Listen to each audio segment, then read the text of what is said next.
My question is, since I went to O&O, I have learned that spirituality is really important in business, more important than I ever would have imagined before starting diving into the O&O teachings.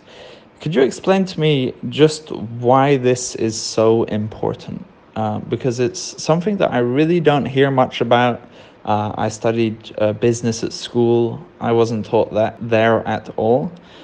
So I would really appreciate your answer. Thank you so much, Preetaji. Let us talk about why spirituality is necessary for business leaders from today's perspective. According to The Guardian, nearly 1.6 billion workers are on the verge of losing their livelihoods. This is a staggering number. This is nearly half of the working population of the world. If this situation has to be remedied, if economy has to rebuild itself, if we need to build future economies that are not cancerous, spirituality must get wedded to business. In fact, spirituality must get wedded to politics and education too. So what is spirituality? Spirituality is not a religion. It is not a change of lifestyle. Spirituality is an authentic inner journey that transforms your actions, it transforms your decisions, it transforms your intention, and finally it transforms your state. Spirituality is a science that teaches you to connect with the greater intelligence of the universe. It teaches you to intuit your future course of actions, definitely amidst the current chaos that surrounds you. Let us now talk about business leaders in general. When leaders look to achievement, or when business leaders look to creating greater success or greater efficiency, what they look at is intelligence in action. When a business leader makes out clever investment or buys out another, or when they sell out at the right time, what you see is the power of action. This is strategic action. What the world is chasing behind is the power of action, since that is what is most blatantly visible. But let me say this, only leaders who know the art of conflict-free action and who also know the art of inaction have truly become masters of action. It is possible only when you are free of your habitual urges. Some leaders habitually rush into everything. Some leaders habitually move into paralysis. Total power of action is only realized when you can rest peacefully within and then act, engage in fearless and regretless action.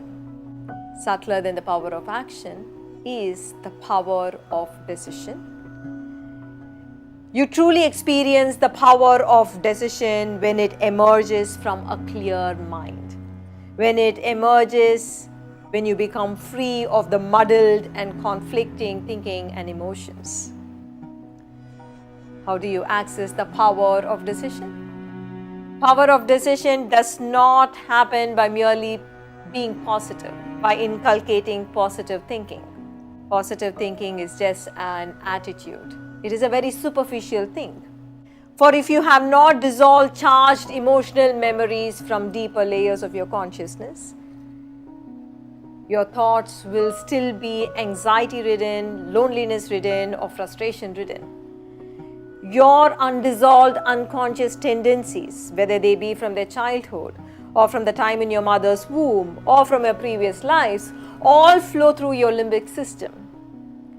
When your decisions to be positive flows from the conscious mind, which is processed by your prefrontal cortex, in most people, information flow from the limbic system to the prefrontal cortex. The flow is much more than from the prefrontal cortex to the limbic system, which means their emotions such as anxiety, anger, actually override one's positive thinking. Sustained meditation practice is known to reverse this condition in the brain. I want you to know the unconscious mind processes nearly 40 million bits of information per second. The conscious mind is only processing 40 bits of information per second. Let us move on.